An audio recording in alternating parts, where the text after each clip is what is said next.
Welcome to Stories of Creative Courage. I'm Rachel Connor. I'm your host for today. And I'm joined today, I'm very excited to welcome Rick Kitagawa, who is my guest today. Rick, how are you doing today? How are you?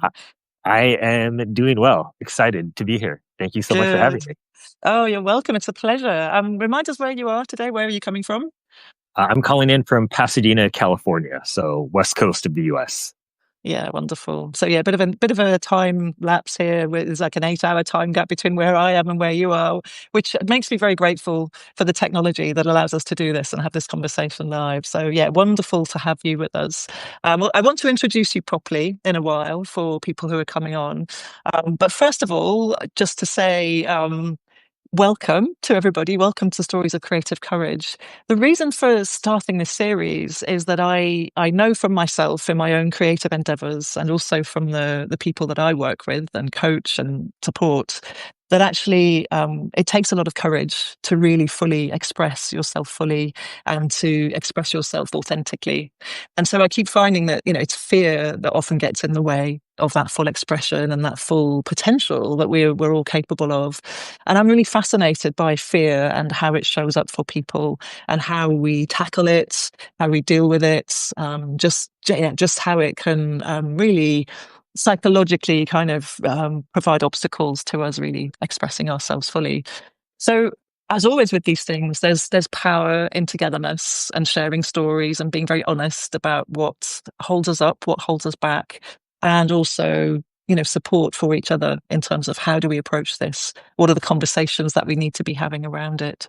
So by showing up in our vulnerability, we of course there's strength in that. I think that we kind of pull back the curtain really on all the pretense. And I know for myself, for a long time, I kind of papered over the cracks with my creativity and didn't want to show, the messy bits and the vulnerable bits. And over years, it's taken me a long time to like let go of that conditioning. So that's the reason for this series. And I've talked to a whole range of creative people in different fields. And so, yeah, I'm very excited, Rick, to have you with us today. So I'm going to dive in and introduce you, and I don't want to say too much because I want your work to speak for itself. But just to say, I first met you in an actual online community, and that's how I first encountered you, and that is a very much a big part of what you do. So Rick is a visual artist and an author and a creative coach. And also the chief community artist of his current community that he's holding space for, which is the Brave Artists Community. Now, one of the things I really admire about Rick's work is that he focuses on tackling systems of oppression. And I love that aspect of your work, Rick, very much. And you do that in so many different ways. You really are a like multi-passionate artist as far as I can see. So, you hold space for people, you gather people in communities of belonging, you help people kind of be at their creative best, whatever that means. And then also, and I would really love to get into this today in our conversation, you craft monstrous visual metaphors is how you describe it. And so I'm like, well, I'm intrigued. I mean, I know some of your work, but I think that's so intriguing and such a key aspect of who you are as an artist, I think, from what I've seen. So yeah, Rick, welcome. It's wonderful to have you here. Um, I'd like to start by just asking you a really general question about your creativity and how creative expression shows up in your life. Sure. And thank you so much for being here. Thanks to everyone who's watching live and at home on a recording, like in the future. But yeah, so creativity shows up, I would say, in most of my life. I think I'm very fortunate at this point that it kind of shows up in my work, in in kind of all of the aspects of my work. And so, as Rachel, you so generously pointed out, yes, I run the Brave Artist community. There is my coaching practice for creatives, Kaiju coaching, and also all of my creative pursuits, whether that's screen. I'm pursuing screenwriting, writing nonfiction. I do visual art of multiple mediums, both 3D and two-dimensional. And I think creativity for me really just shows up through curiosity, maybe, I think is maybe how I would kind of define it, because I think what I like to bring and how I express myself is really trying to tie maybe seemingly disparate ideas or concepts or things together in a way that makes sense for me.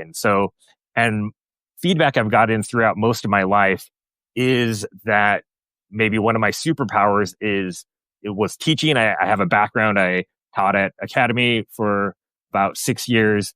And I think for me, creative problem solving is really the heart of what I do, whether that's storytelling of how do I tell this story or how do I create a narrative around this visual piece or how do I, um, you know, create something when I don't have all of the skills or the resources or know-how, or how do I hold space for people and show up in a way that creates a space of belonging for other people. So I think for me, it's really being curious about the world, about the things around me, and just trying to pull them all in to make sense that hopefully resonates with other people. I love that aspect of curiosity being the kind of bedrock of everything. It's kind of the driver, isn't it, for, I guess, for inquiry, for experimentation, for play, all of those things that creativity brings. So talk to me more then about how you pull all of these things together. So I mean, I love that aspect of your work. You have so many artistic forms or creative forms, let's say. Like, can you kind of talk us through how you do that, how you pull things together in that way? Sure. And I would say, just to let people know, I'm 42. Just it was my birthday like a few months ago or weeks ago. So I was like, how old am I? But I'm 42, and I feel like I'm just barely kind of in the recent maybe year and a half coalesced around kind of what that is or what that through line between all my work is. And I think it took me a long time to be honest with myself about the fact that it all comes down really to a color. And I'll kind of walk you through it. So for all of my life, I've really been just fascinated, and I love kind of anything in the blue green spectrum, like seafoam green, kind of teal, all of that just is a natural. I can't really even explain it. I just love that. And so since I was a kid, I was into that color, and that led me into a fascination and love of like amphibians, reptiles, things in the natural world that have that color. I'm very honestly bored with like people generally because I'm like, oh, we're all kind of like, warm shades. And like, I don't really like painting animals because most of them are like gray, or mammals, I should say, are like gray to brown, or yeah, I'm like, but it's like monsters. Ooh, like weird reptiles, amphibians, aliens, like those have the greens and the hot pinks and the blues. And, and so when I was a kid, I was really drawn to that. And I think throughout my life, I've always really been into kind of monsters, non-human entities, that sort of thing. And I kind of get lumped into like the horror category. And that is kind of like I do enjoy the horror genre a lot. In my screenwriting, I really like horror as a way to talk about social justice and injustices, and kind of in a way, it's my catharsis of allowing good people to win and bad things to happen to bad people. But I'm really more about the monsters, ideally. And I think that is sort of how I framed my coaching, how I frame a lot of the work I do. Like you said, it's the visual metaphors I have for our inner fears and the inner demons, quote unquote. So I have a whole thing about the inner monsters. And so for me, kind of like that, monsters being this cornerstone, which is kind of a weird thing when I think we've sort of met through a creative community that I got put in touch with through my work with Seth Godin and the alt MBA and the akimbo world. And so it was very strange for me for a long time showing up professionally, coaching Fortune 50 SVPs and stuff, and then being like, I really just want to be a weird monster dude. And so, uh, and so for me, like, I think your question about like, how does this coalesce? And I think your point about authenticity and dealing with the fear is like, for me, it was facing the fear that I'm not this corporate professional business coach. I really am someone who is about expression, is about looking at all of the world and taking things as they are. And I think for me, that's kind of how the monster stuff ties in, is that I've been able to find metaphor in traditional mythology, because so much of the original mythology really is human sense making about the world around them. Like you could trace vampirism and werewolves to like very specific origins in Europe, and about like how people were processing these natural phenomenon that we can explain with science now, but we had no idea about bacteria inside the human gut and how decomposition rates make the bodies move and things like that. And so much of our monster history and mythology comes from us trying to make sense of the world. And so I think of that the monsters I try to create are just maybe modernizations or reflections on how we changed as a species, really. Um, Mm, mm, so mm. that's kind of how I tie all of that kind of together. If I think that was the question, but Yeah, I love it. That's a great answer to the question. And there's so many places we could go with that. I mean, first of all, I love about the way that you're describing your use of the monstrous and monsters as metaphors is it kind of decentralizes the human, as well, which is a kind of another way of like addressing oppression, I suppose, as well. The hierarchy in which humans are at the top and animals are at the bottom, and actually there's a sense in which actually you're giving life and space to these monsters that actually it sort of opens up our kind of human existence and as you said, like naming shadow as well, like giving visual metaphors, the metaphors of monsters. It's, I guess, broadly what we might call kind of shadow work in a way, inner saboteurs, or naming them as monsters. Actually, it's playful, it's joyful, it's colorful, as you've said. You're kind of playing with the color as well. So there's so much about that as a metaphor that I love. I'm curious how you bring, because you've talked about your coaching and how you use monsters in that way. How does it work with like holding groups and communities and all of that kind of stuff? Like, how does that through line work in those spaces? yeah, I think really the through line maybe with the spaces is really just I think belonging is something that we try to create for other people, but really all we can do is hold space and create the conditions for belonging. And I think number one is I believe that leaders, and I don't mean leaders from necessarily a hierarchical perspective, but just leaders as people who are leading a group. And that could be, I really believe in the leading from any chair type metaphor, but I believe leaders need to model belonging. And the way that you model belonging is being safe with yourself and being willing and vulnerable to share who you are with everybody else. And so I have this frame. I talk about the youest you, or the rickest Rick, right? And I don't know what the Rachelist Rachel is. But I know what the rickest Rick is. And that's what I try to embody in all of my work and how I show up. And if I was trying to segment part of myself, if I was like, oh, this isn't, it's not appropriate to talk about monsters in this space, I'm really doing myself a disservice. And I'm also telling people, oh, there's parts of you that don't belong here. Mm. And I think that's a really terrible message to send to people. And so by being my weird, monster, goofy, multifaceted self, I try to show people that it's okay to be that way. It's okay to be imperfect. It's okay to be human. And those are the traits that we're looking for here. It's not, how we show up or our salary or our titles. It's really showing up with, can we be kind, empathetic, generous, creative people?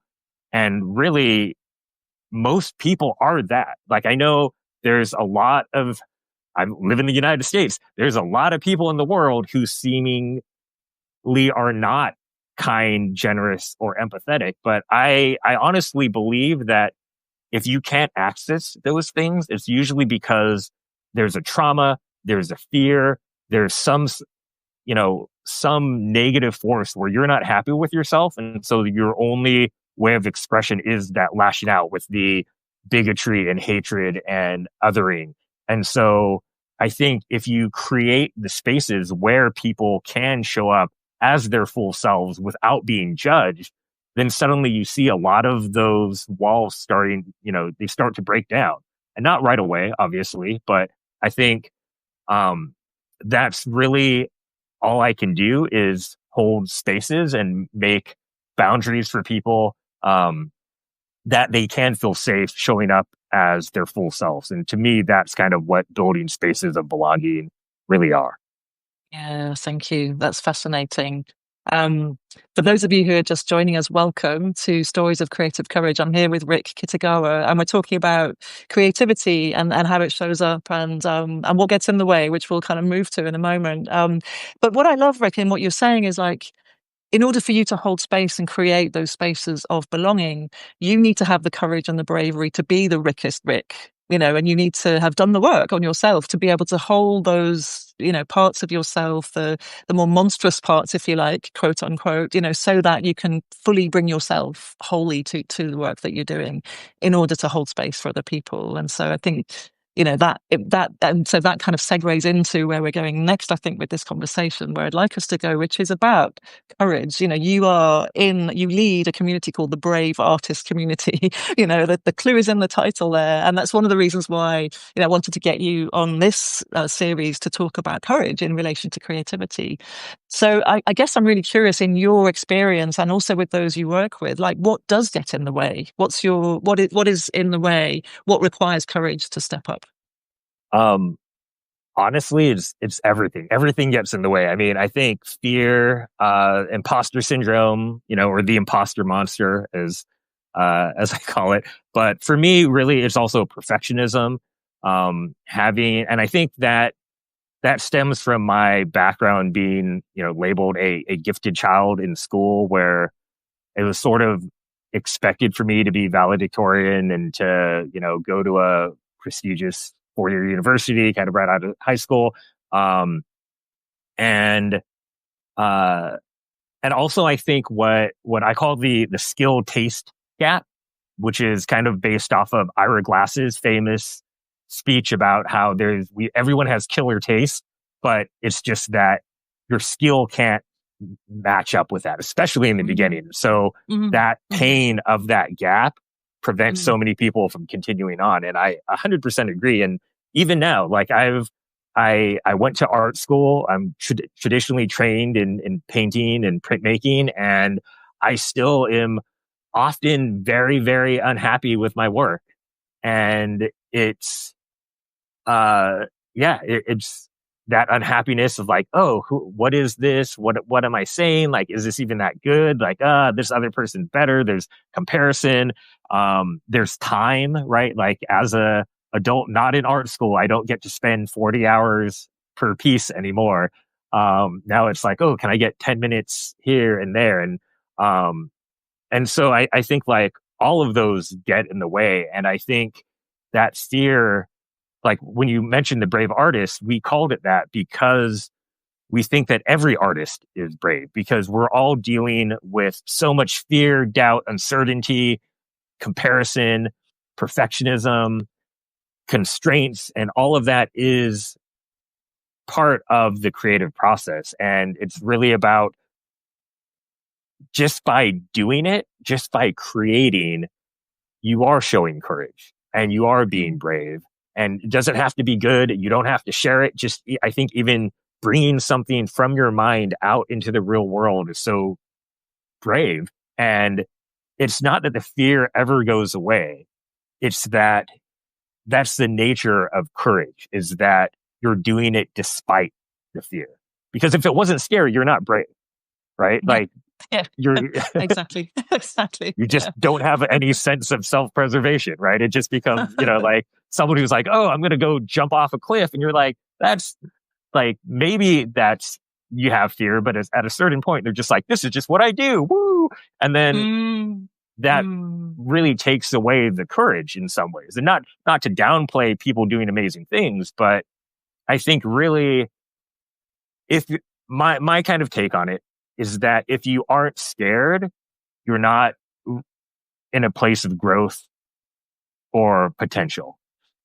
Because I think the Yeah. greatest rewards are always on the other side of fear. And you've said it before in a previous, in the series, is that, yeah, can be a compass. And I think that you totally need to be embracing fear, because even in something you've done, I think if you're not scared, that means you're too comfortable, right? Like, I'm not scared brushing my teeth, right? I'm not scared drinking water. And because, like, I'm not pushing myself to do that, right? But it's like every time I'm learning, every time I'm doing something, every time I'm stepping out into the public sphere, yeah, there's a little bit of fear, there's nervousness, there's stories I tell myself. But that shows that I'm doing something I care about, Yeah, right? completely agree. Yeah, absolutely. 100% agree.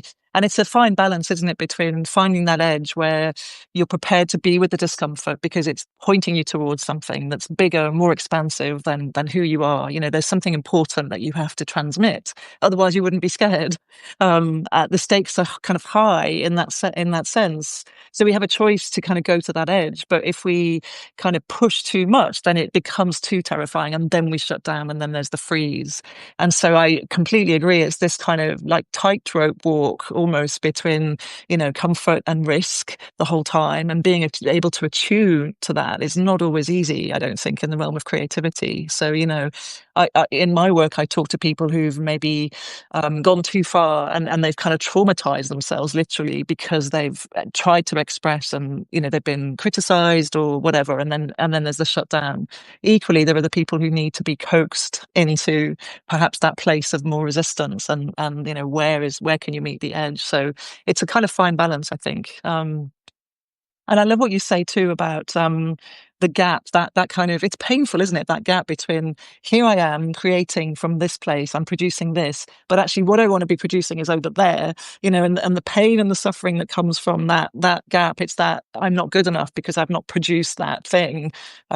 You know, and the truth is, certainly in the arena of writing, where I work, you know, a novel has been kind of redrafted 7, 8, 9 times, and what we read is the final draft. And then we have, you know, I have writers who read and say, "Oh, I'll never write like that." And you say, it's a process. It's that little bit at a time. And like you say, there's just that we might not have 40 hours a week, but we might have, you know, 10 minutes a day or whatever.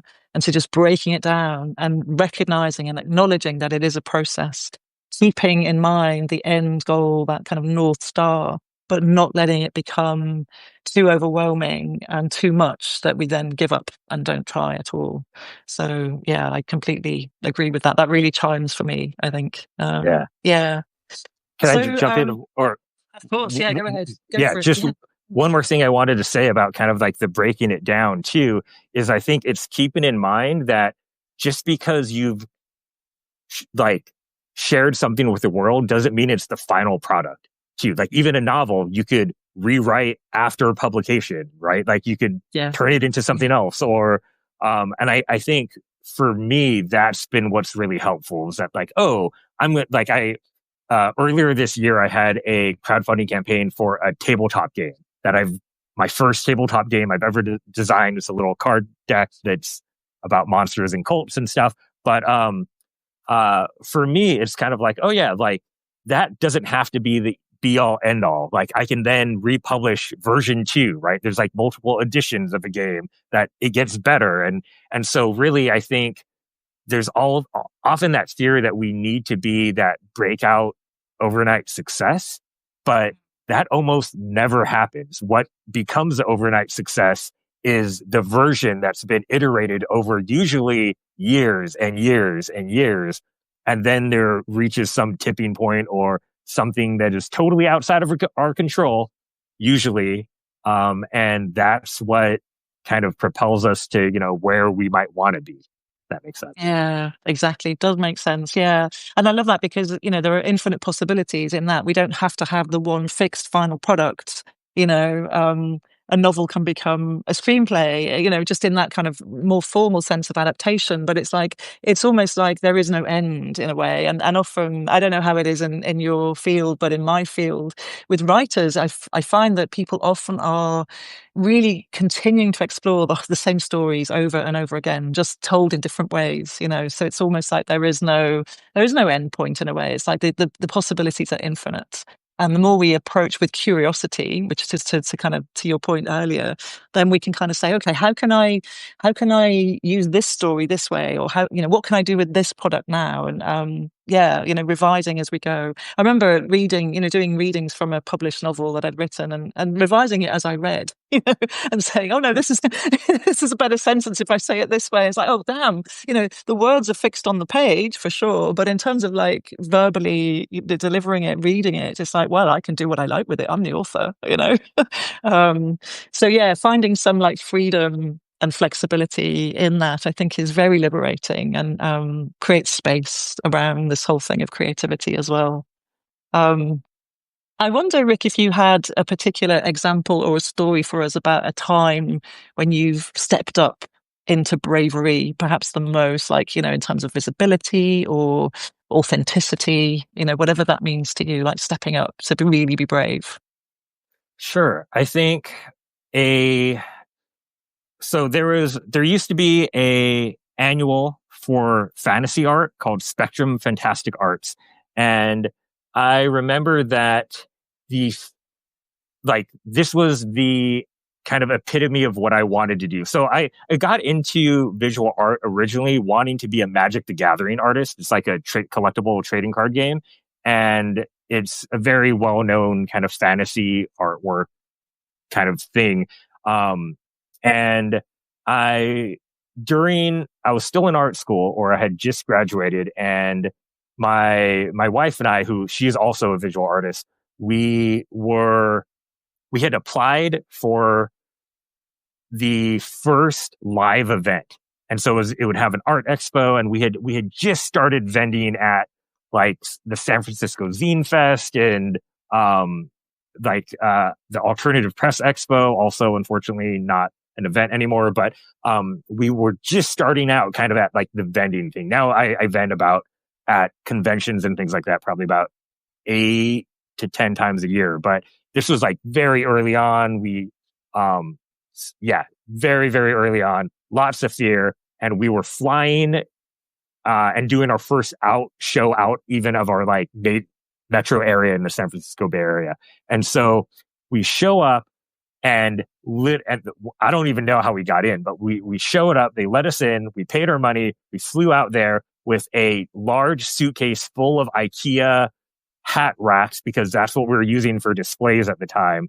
And we like get to this empty space with a table, and next to me are like life-size photo, like realistic sculptures that you would see from a movie. And down the hall are just like professional large artist displays with paintings being sold for like $30,000. And I'm selling screen printed ties and like weird screen prints of like squid. And like it, and as I'm sitting on the floor, like with my Allen wrench, putting together this stuff. And I'm almost like, and I'm just completely broken at this point, looking at everyone's art. And I'm like almost in tears. And I'm like, we should just go home. Like, this is so embarrassing to kind of show up in this way with this like janky, like booth display compared to all of these other like amazing artists. Like, who am I to show up? And I remember my wife was like, well, we're already here. We might as well just finish. And I was like, yeah, we can't quit. Whatever. Let's just go through it. And we did. And we actually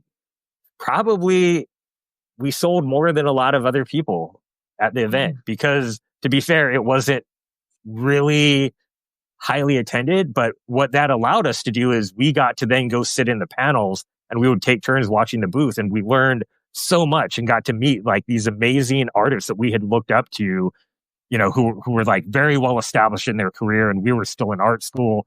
And I think that became my lesson, to be like, you just got to go and do it. Like, the worst that's going to happen is no one is going to buy anything. and no Mhm. one's here to buy anything anyway. And there's other artists who aren't selling anything either, and they're very well known, and I'm selling $25 screen printed neckties and doing okay. And so I think that really showed me that you do have to kind of be yourself and show up in the way that is authentic to you. And yeah, I didn't have a big, $5,000 booth display. I Mhm. had a suitcase filled with $40 hat racks from IKEA, and that was okay where I was at my career. And so, yeah, it was super terrifying. I definitely was like basically in tears, just being like, what? I should just quit. This is the worst. Like, but I think what that's also shown me is that like the bottom is not the bottom. Like you're still alive. You can still make art.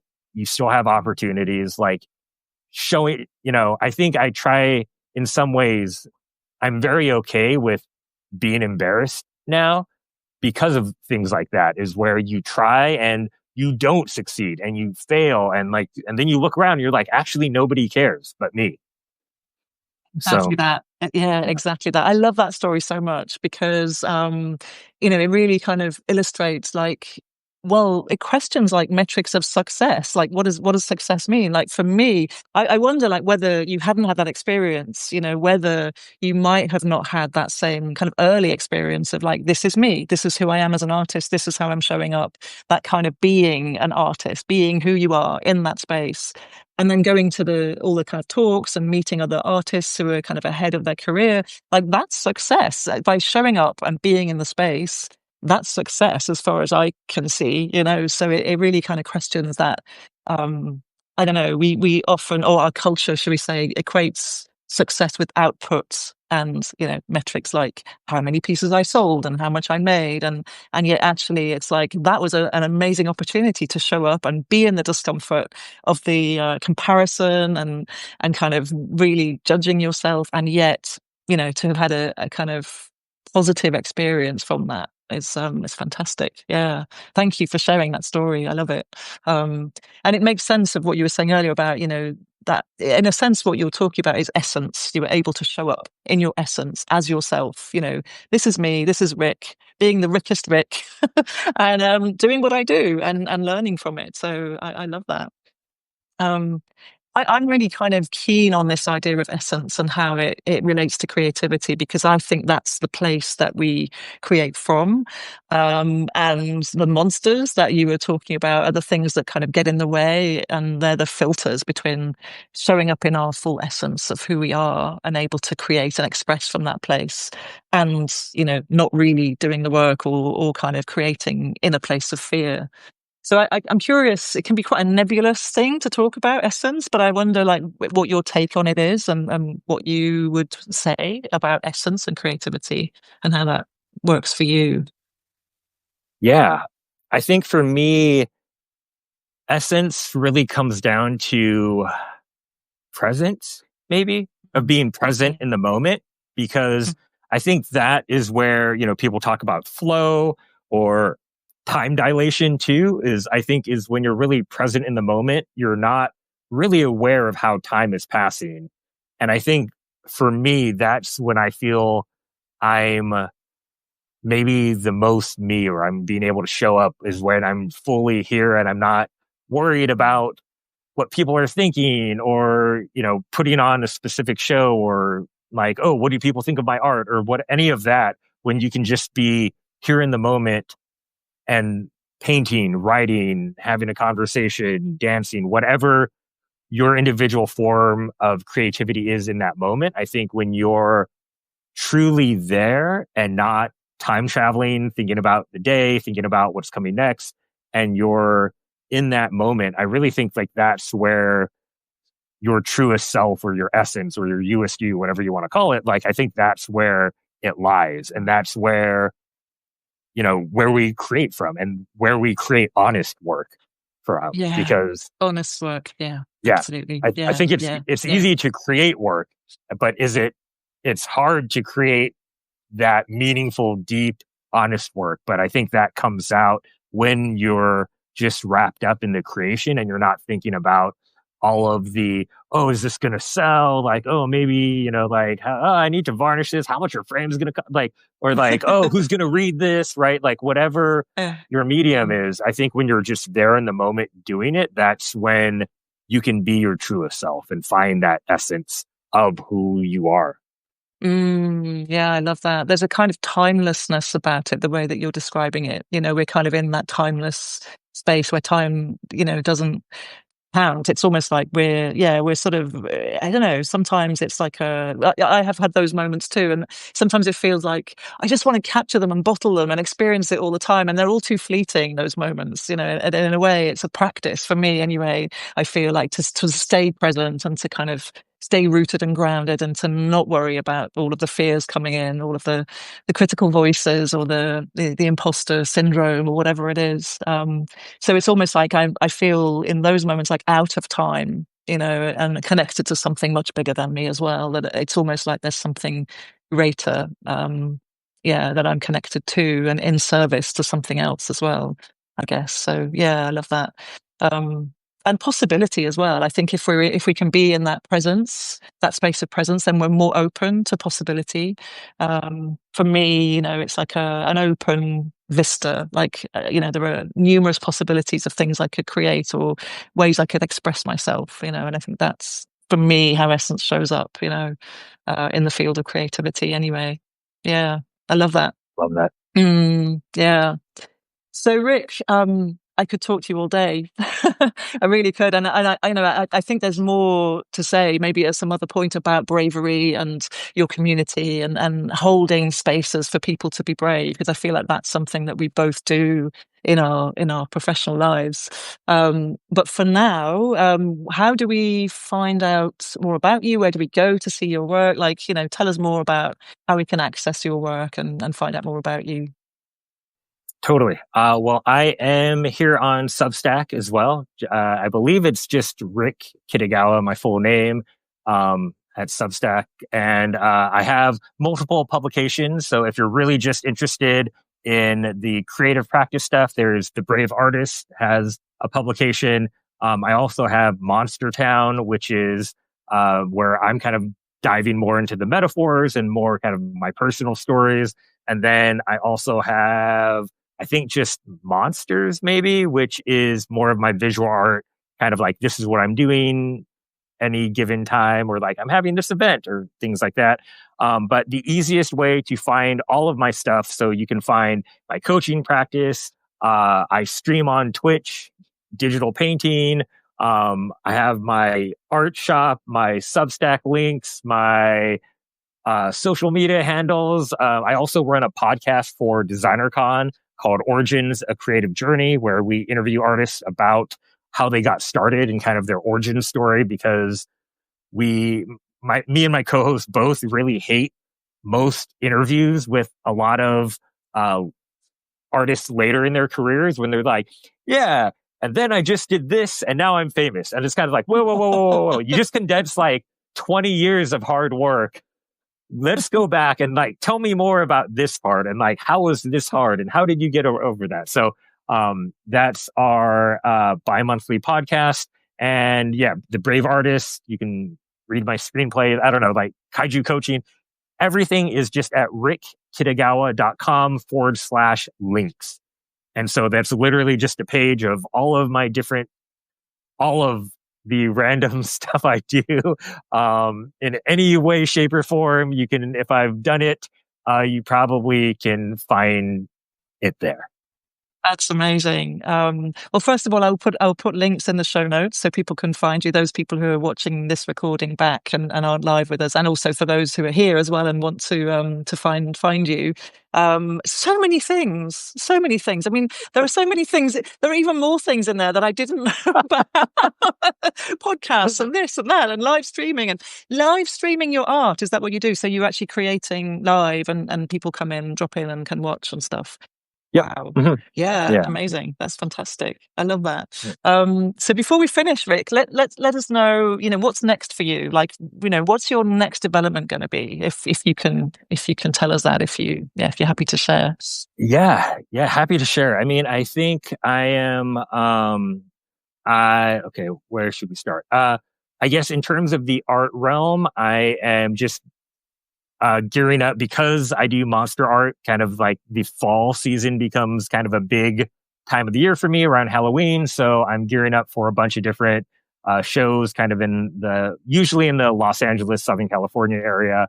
And so that's kind of taken up a lot of my creative mind space. I'm also working on my second feature screenplay, and trying to get that out the door while, um, let's see what else makes sense to talk about. And then, I mean, the Brave Artist community is always running. We kind of have closed doors, but if anyone really wants a online space, you can maybe talk to me and see how we can get you in that. But generally, we only open twice a year, so January and July, and so we just kind of we're in the middle of that, and we do kind of generally ask for a 6 month commitment. That's like your membership, because we are all about building a creative practice, and we think the fastest way to getting a creative project, aka writing a book, writing a screenplay, starting, I don't know, writing a cookbook, or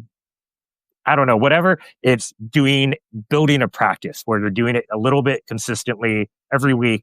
And I found at least that is the quickest way for me to write a book, screenplay, build a body of work visually, et cetera, et cetera. So that's kind of what's going on there. And the only other thing I guess I should mention is, given that I do my best to try to dismantle systems of oppression through my work as much as I can. If people are feeling like they need a coaching session, I'm offering free coaching for people who are, you know, you can be based anywhere in the world, but this was really meant as a response to the political situation in the United States. I live in the Los Angeles area, so we're seeing a lot of people affected by the immigration policy and unfair kidnapping, really, of a lot of people. And so I've just kept trying to offer services for people who need space held for them. So especially if you are a person who wants to talk just in general, but especially if you're a person with a marginalized background, that can mean whatever that means to you. I know that can be, people can think of that in terms of demographics, but I also really stress that could be, cis white men who are into Dungeons and Dragons, and no one in your area cares and ridicules you about that and wants to talk football and drink beer. That applies to you too. I think a lot of us tend to focus on either being privileged or oppressed, and I think we aren't often honest about ways that we might be privileged and we also might be oppressed. And so I'm that kind of one-off coaching thing is really open to a lot of people. But I think I have a post on LinkedIn about that. So, but I don't know. Reach out. You can find me on the links. You can. I'm very easy to get a hold of if you want to get a hold of me. So. Yeah, thank you. And thank you so much for offering your time and space so generously in that way. And thank you for being so generous with your time here today as well, and for allowing all of us, I'm sure that everyone here watching and people watching back the recording will really benefit from your take, on bravery, on courage, on creativity. Thank you, Rick. It's been a real pleasure to talk to you. I've really, really enjoyed it. And yeah, just excited to see what's next. I recommend Brave Artist Community. I know quite a few of the people in there because they were all in the community that I was in too. So it is a lovely bunch of people, and the philosophy it's fantastic. That thing of turn up, do your practice, be supported, be witnessed. It's very powerful. So I heartily recommend it to people. Rick, thank you so much. Yeah, really great to talk to you and to reconnect with you again. And Same here. yeah, and wishing everyone well. Thank you all for coming here and listening, and for for kind of taking part, showing your presence, being here, and yeah, and see you all next time on whatever the next edition is. So yeah, have a great day, everyone, and yeah, thanks again. Thank you so much for Thank having you. me. Thanks, Thank you, everyone. Rick. Great to see you. Bye bye. Bye. Bye.